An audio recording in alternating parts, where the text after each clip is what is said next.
We would be having Stephen, Stephen Kolawole. And Stephen Kolawole will be talking to us about Huggingface and you. Okay, so with a round of applause, let's welcome Stephen. Thanks a lot. Thanks a lot. Hi, everyone. Really excited to be here today. So, and I'll be giving a talk on Huggingface, actually a workshop on Huggingface, right? Yeah. So, I think the first thing is that I lied, actually, because I mentioned that this talk is about, it's going to be hands-on, right? So you would expect a lot of code, right? And on Huggingface specifically, but I don't have that. I have about 150 slides over here. Please, don't panic, yeah. Hello, Kolawole. So everything will be fine, yeah. So I have about 150 slides over here, and if they are about Huggingface, that it is fair, right?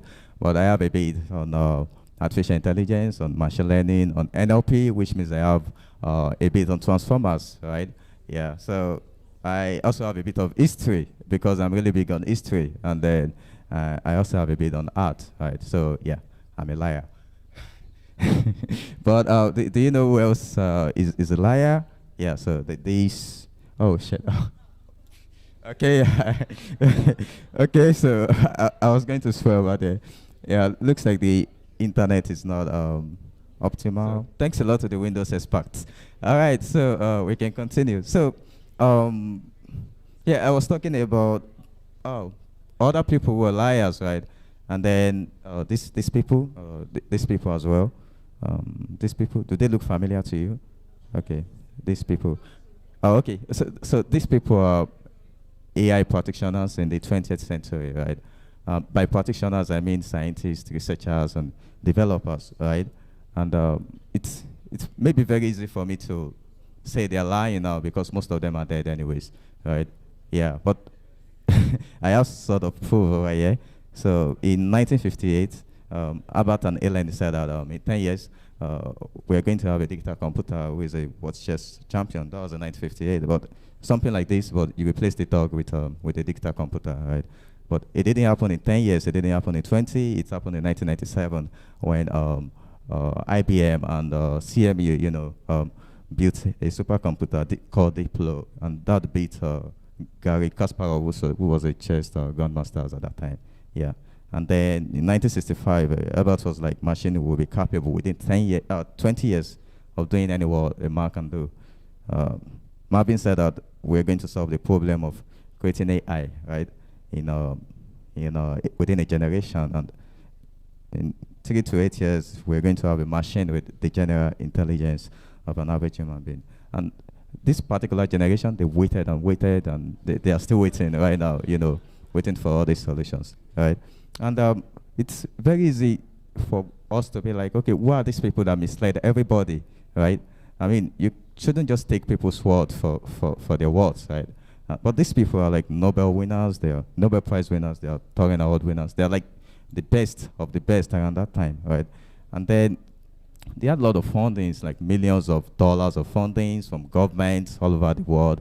I'm speaking about Japan, US, Britain, and even USSR, right? But it didn't work out because these people were using expert systems and automata in mechanical devices, right? And they failed, right? And then they failed. And then just like the CBN cashless policy, they also failed, right? Yeah. Okay, so in 1973, so the British Parliament put together what's the name? They put together a report, that said that none of the objectives that are misstated for the field of AI, none of them was achieved in this particular generation, right? And then it led to a lot of stuff, right? It led to the AI winter, and then that means the budgets were cut, projects were abandoned. Some of them lost their jobs, and they had to do something else. Some of them attempted to commit suicide. So it was a really sad part of AI history, right? And the bottom line was that AI is cool to work with in a lab environment, but it will never achieve anything in a real life environment. It's different now, actually, because we're making use of AI in a real world environment, and it begs the question, what went wrong then, and what is different now? And the first is data, right? In the sense that internet happened, then World Wide Web happened, and then we had like a lot of .com platforms, Facebook, which other .com platform, Google, right? So yeah, there's like access to, you know, a large troves of what's the name of data this time around, and also computers over there were quite expensive, right? You can't just decide to do AI in the corner of your room the way we do these days, right? They need fundings for all this kind of work, right? And then there's a limitation. Even though these computers are quite expensive, they are not so powerful. And finally, we had, not finally, but we had the cost of dimensionality, which means that the larger the layers in your models, the number of layers you have, the higher the number, then, and then the higher the dimension of your data, then the more expensive computing processing becomes, right? But with GPU, which is a graphic processing unit, we can have parallel processing for our matrix multiplication. And finally, they didn't have, you know, the vibes then, you know, to keep going while the going was tough. And of course, they didn't have this too, you know, yeah. But okay, this is a joke, yeah. Okay, so speaking of what is different now, I think ChatGPT is a good example to point to, right? In the sense that ChatGPT achieved 100 users, 1,000,000 users in just 5 days. That's crazy, yeah. And then it's like the product with the smallest ever, you know, amount of time to reach 100 million users. And we're speaking of very addictive apps over here. We're speaking of TikTok, Instagram, Netflix, you know, and it's crazy, really. And then this led to what we know as the AI hypes, and now there's like a lot of fundings. OpenAI, which is the creator of ChatGPT, is currently valued at $27 billion, right? Korea is less than a 4-year-old company. That's $2.2 billion valuation. Anthropic, now this is even crazier, right? Anthropic is just a 2-year-old company, and then it's valued at $5 billion. And now this is the craziest of them. This is a 4-week-old company that doesn't even have a website yet, but yeah. They had, they're currently valued at $260 million, right? So it's crazy. As I said, we are living in the period of AI hype, and it begs the question, are we looking at another AI winter, right? Or are we looking towards true AI dominance? We don't have much time, so I'll probably want us to talk about this, right? Yeah, but we don't have time. Okay, so for those just joining us, I'm Steven. I'm supposed to give a talk on Huggingface, but the talk is not really on Huggingface, right? Yeah. So, yeah, this is me. So I'm an independent researcher with ML Collective since 2021. I work mostly on, wait, I don't, okay, so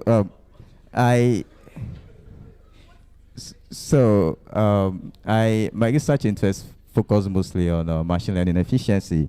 I finished BS in computer science from FUNAB, and I'm resuming PhD research in fall at CMU, and then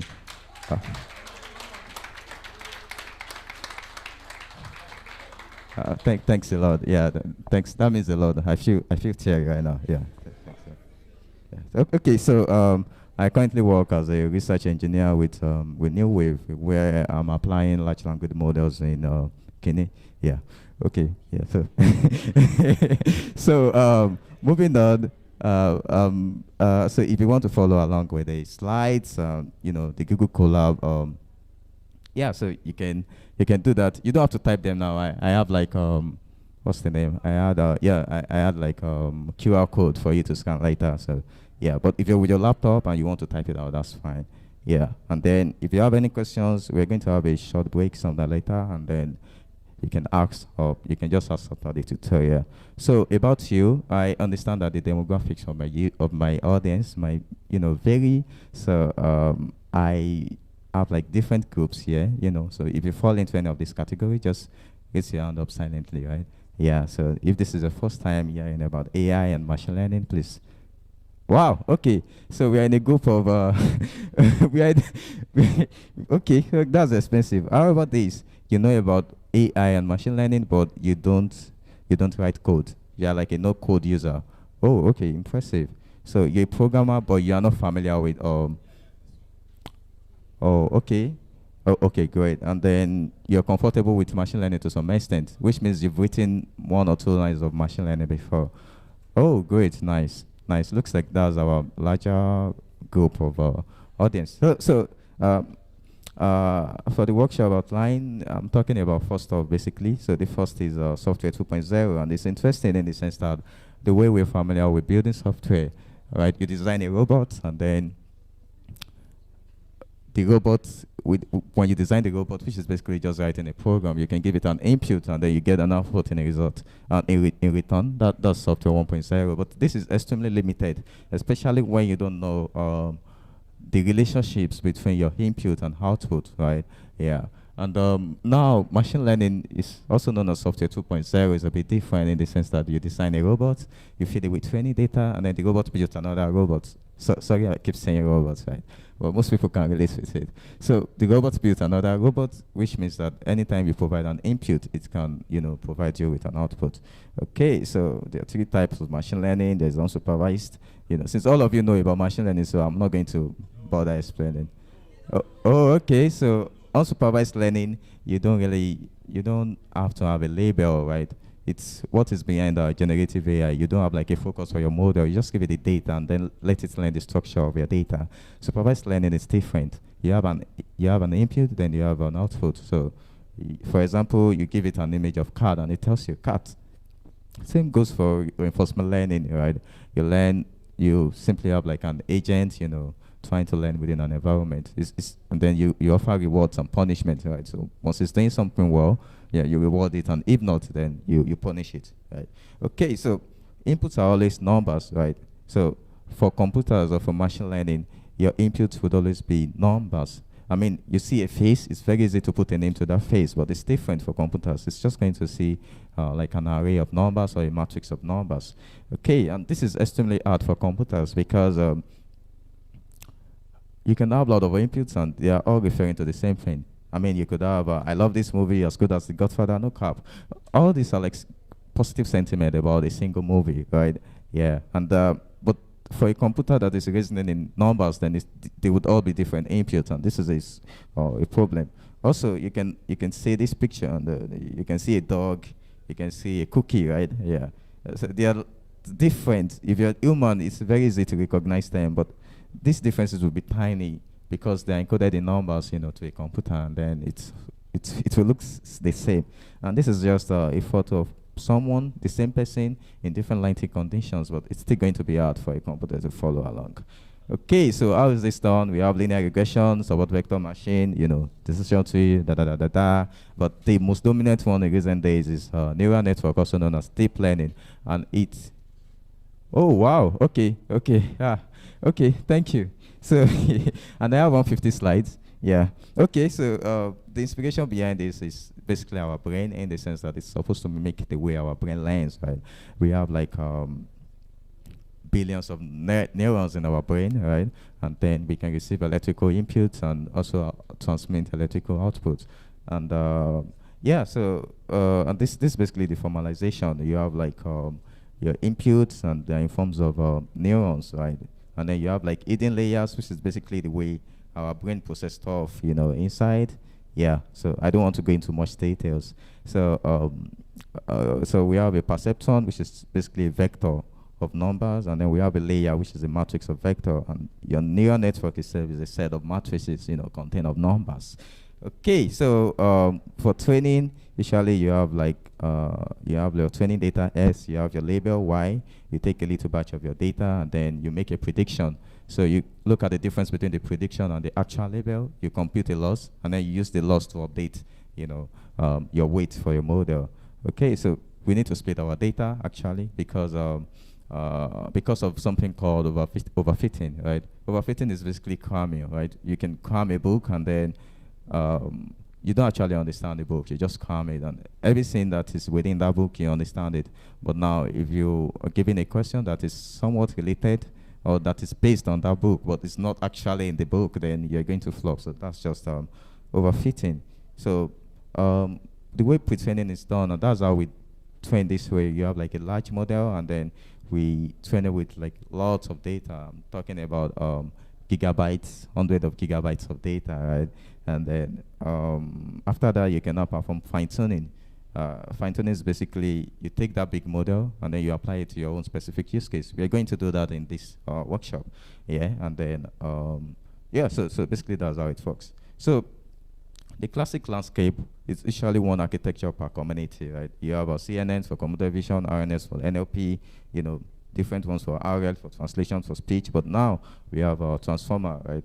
Yeah, because transformer is like, it's like the most dominant architecture within all fields now. And that's why I had the reference, one technique to rule them all. If you're familiar with Lord of the Rings, yeah, I used to be a big fan of that. Okay, so now you have computer vision, NLP. Every single thing is powered by transformers, right? And I'm not talking about this type of transformers. And since we're in Nigeria, you're familiar with this kind of transformers too, right? Yeah. So we're not talking about those. We're talking about this, right? So transformers is making use of a technique known as attention mechanism, which was introduced in 2017 in a paper called "Attention is All You Need."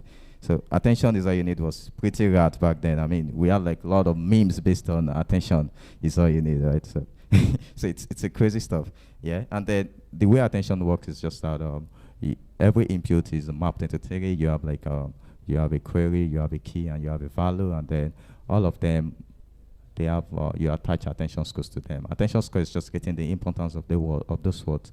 And one thing you face in RNNs, if you're familiar with RNNs, is long range dependencies, right? Which means that once the sequence of your word is too long, then your model will forget, in quotes, right? But with attention, you don't need to keep that sequence, right? You can just attach we call it a positional embedding. So you can make use of, you can have it in any form because they always have the positional embeddings, and you don't have to keep saving like this, you know, this very long sequence of words, and it's crazy, right? Okay, so now we have the decoder only transformer, which is GPT, which is what most people are familiar with, right? Due to ChatGPT. We also have BERT, and BERT is more for supervised kind of stuff. I mean, you have an input, you have an output, like input level, yeah. And then encoder decoder is another, which is like a combination of the two. T5 is a very good example, and it's mostly used in machine translation.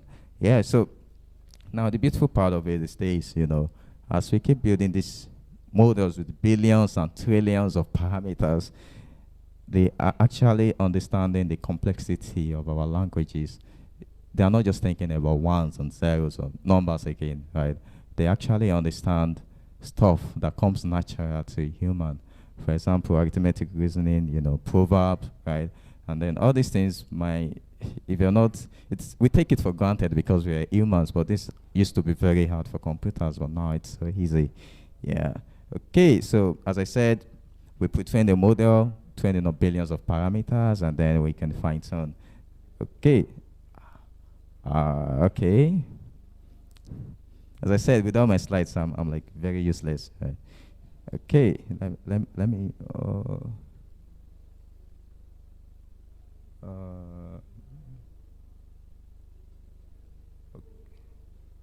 Oh wow, we're up to 99 slides already. Ah, that's remarkable.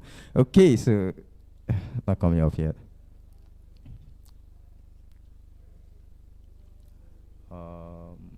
Okay, so I'll probably just looks like we have it now.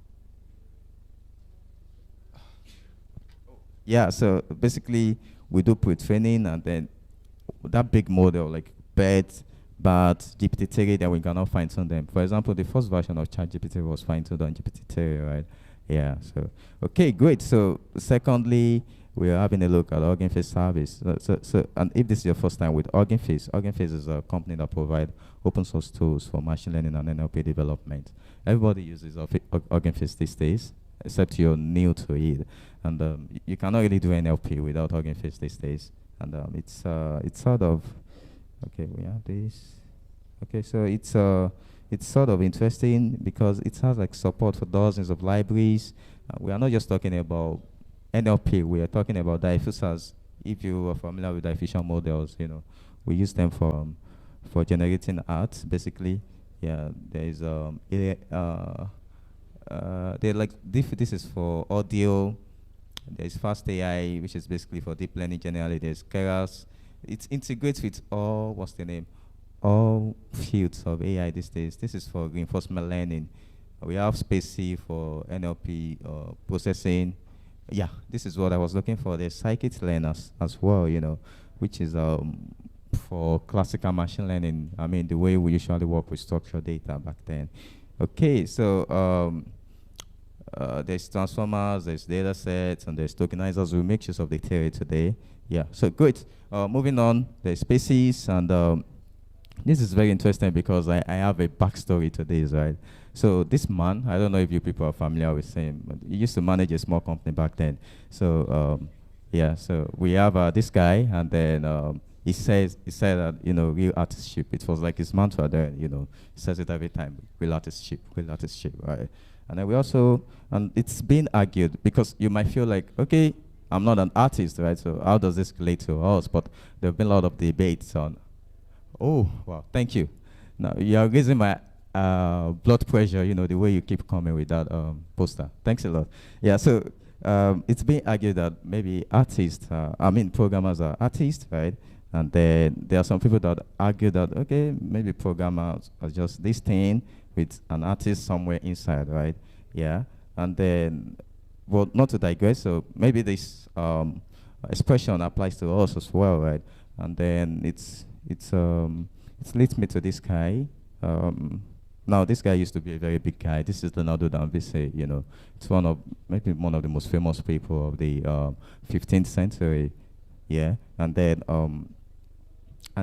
this guy is an artist, he's a painter, the world's most famous painters, and then he's a sculptor, a scientist, and innovator, right? So this is Mona Lisa. It's viewed by 6 million people, more than 6 million people every single year, right? And it's like one of his finest work. There's the Last Supper, there's the Vitruvian Man. Yeah, so it's an accomplished artist and painter. But now this is the interesting part. Leonardo da Vinci was a scientist, right? And then he has, you know, notebooks that you know, went unpublished for more than 400 years, and they contain plans for hundreds of technologies that are common today, but not known back then. Yeah, so this is a picture of our anatomy, right? And this drawing was so precise that, you know, there's no equal rate in accuracy until the photographic techniques of the 19th century. Right, so he designed this. It's basically a flying machine, but it wasn't built until 400 years later by the Wright brothers. There is the 33 multi-barrel gun, which is a precursor to machine learning, which was very prominent during the World War II. Okay, this is also a bridge that was designed by Danfis in 1502, but it wasn't built in Norway until 2001, and that's crazy. We're looking at a period of 500 years, right? But this guy with a small company says that real artistships, right? And then if we're speaking on the basis of you know, release often, release early, release often, then we could say that Danfisi actually failed because it didn't ship, right? Yeah, and it leads to, you know, this question of you know, was Danfisi a case of, you know, wasted talent, or is he a wasted genius, right? But this is not really an indictment on Leonardo da Vinci. So basically, research was very far from production in those days. I mean, you do a bit of research work and you don't see the work until 500 years later, right? It's crazy. But in our current ML landscape, research is not far at all to production. Wherever we innovate, we ship it very, very quickly. So given this instance, ChatGPT was in December last year, and then ChatGPT was never open sourced, so OpenAI cashed out a lot on it, right? And then we had BERT. I mean, when ChatGPT went viral, Google was having, you know, hypertension, and then they produced BERT, right? Yeah, and then BERT also was not open source, right? Then Facebook, thanks to Zuckerberg, Facebook had Llama, and Llama was open source. And within 2 weeks, we had Alpaca. Alpaca works just like ChatGPT, it's a dialogue system, right? Within 2 weeks of open sourcing Llama, right? Yeah, and then within 1 week of producing Llama, we have producing Alpaca, we have you know, Vicuna, and Vicuna performance is so close to, you know, BARD and, you know, and ChatGPT, and it's crazy, right? This is a timeline for that, right? For February 24, we had Llama, and then about, I think about 2 weeks later, we had somebody using Llama on a Raspberry Pi, and that's crazy, right? And then somebody fine-tuned Llama on the laptop. And this is the first time that is happening, right? ChatGPT is hosted on this. I mean, how many of us are ChatGPT premium users here? But you have to pay, right? Because it's hosted on this, very big server, and then a lot of people are making requests to it. And it's crazy because the model is so big that, you can't use it on your local machine, right? You have to connect to an API for that. Okay, yeah, thank you. But now, with Hapacker, you can fine-tune on the laptop, and now it's even fast. This guy, Georgie, used Llama CPP, and then it's now actually fast on a MacBook CPU, right? And then it's crazy. We have a model, Vicuna, that's achieving, and it's just a 13 billion parameter model that is achieving the same result with BERT, right? And now you can actually choose your model. We have like this GPT for all platform, and then it contains all open source LLMs, and you can just pick your. You don't have to pay for anything. You have everything in a single ecosystem, right? Now there's open source GPT-3, and then you can actually train multimodal training in just an hour. It's crazy. Now, real humans cannot tell the difference between Koala and ChatGPT, which is trained using just $100, right? Yeah, and it's crazy. Open source reinforcement learning from human feedback at ChatGPT level. And the big point about everything is that all these new products are powered by open source. And it's crazy. There's power in open source, right? And we can either use this power for good or for awesome, right? Yeah. And then this is another big case of that, in the sense that AutoGPT has more GitHub stars than PyTorch, and it's the fastest growing GitHub repository ever in history. Forget about most of the talks you're going to hear today, design, front-end, back-end, technical writing. Yeah, this is the real deal in open source right now, AI research, right? Yeah, I mean, AutoGPT is just a 2 months old product, right? And then PyTorch was in 2015, right? Yeah, and it's crazy because within 2 months it has more GitHub stars than PyTorch, and that's insane and great, and we can say it's insanely great, right? Yeah. Okay, so speaking about Spaces, so it's just this platform where you can see the amazing ML apps built by the community. As I said, it's powered by open source. An open source products will be built upon by a lot of other researchers and developers from different parts of the world, and Spaces is the place to find them. Okay, so we are running out of time, so we are supposed to go through this, and then people can tell us about, the product they find most interesting on what's the name? But you don't have access to my slides, so you can do that on your own time. But I find motivation a lot on Spaces, right? Okay, so moving on. Finally, there's a hands-on workflow. So there's a code lab, yeah, and then so I have it over here in case you want to have a look at it. So I will just move over here. Okay, so basically this is the code lab. Yeah, you can access it later, right? So I'm not going to run anything because I spent about an hour training the model over here. Yes, and I don't want to repeat that process. Okay, so basically we're making use of datasets and then transformers, and then so we're making use of GPT-2 actually, and then you load the model. Basically, it's straightforward. You load it from Huggingface model repository. Then you can load the dataset. I loaded the IMDb movie reviews. You can load yours as well. There's a Stanford question answering, news classification, CNN news summarization. Okay, so yeah, here's the data set, and it's split into train, test, and unsupervised, which is a combination of the two, right? So I split the train and test, then I fine-tune the model. The tokenizer library comes from Huggingface as well, and then you can tokenize the models, and then just put them in touch format for your model to use. And finally, this is where we fine-tune the model, right? So I trained for just a single epoch. You can do for longer, right? And then you can adjust the batch size as well. And then, so basically, so that's just it. So I trained the model. It trained for about 43 minutes. Yeah, no, about 44 minutes, right? So in the end, this was what I had, and I decided to test out the model.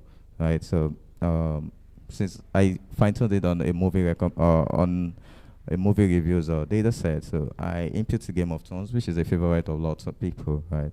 So it's and this is the generated output, right? So Game of Thrones is a great movie. It's based on the book of the same name, and that's actually true because I read the book first. But it's not a movie about thorns. It's it's a movie about a group of people trying to get a job in a small town, but that is not true, right? Yeah. So I also try to test it on other what's the name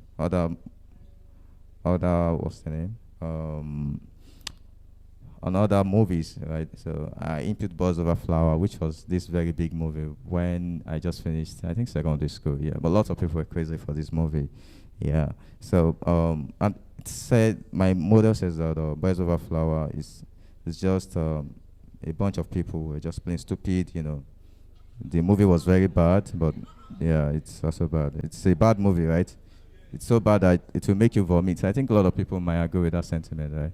Yeah, yeah. Thanks a lot. Yeah, and then finally, there's this Nigerian movie known as Wedding Party. I also tested it out on my model, and it's like it's a great experience. My model was surprised to see the bride and groom. You know, the bride was beautiful, the groom was nice. It was the best wedding he has ever seen. But okay, here's the thing. I only trained my model in a single epoch, so it's hallucinating a lot, right? If you just chat GPT, that's something you're familiar with, right? It hallucinates when it doesn't know what you're talking about. And that's a similar case here. So if you want to train, if you want to make use of this, you probably want to train for a longer period of time. You also want to make use of recent data, right? Yeah, so it's important that you do that. So I have a couple of exercises here for you.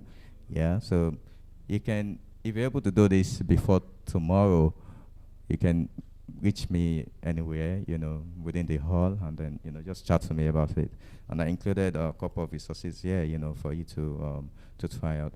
Okay, so moving on.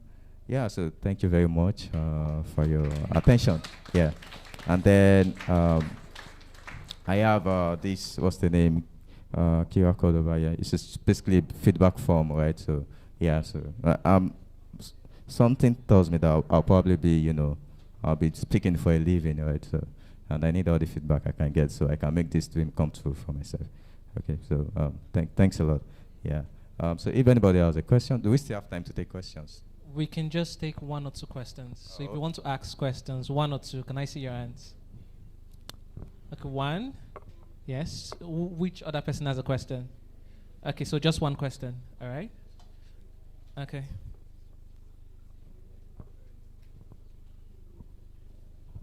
Sorry for the project that you just did. Did you use an IMDb API to extract the data? How do you get the data? Okay, yeah, sorry I didn't mention that, but I was rushing. So Huggingface has about, the last time I checked it has about 160,000 models and over 40,000 data sets.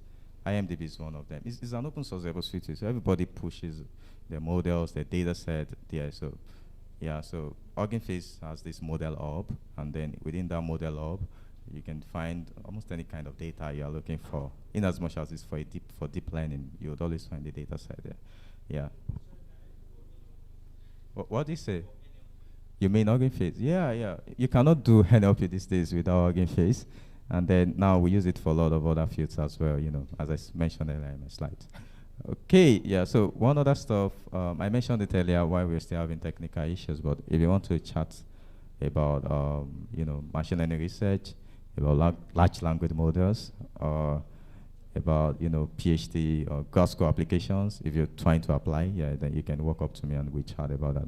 Anywhere in the conference, yeah, I'll be open to chatting. So thanks a lot, I appreciate it. So let's say thank you, Stephen. Say it well now. Say thank you, Stephen. Okay, so that's Stephen's Twitter handle @_Stephen Kolawole. Okay, so do well to follow him, and then if you have any further questions, you can ask him.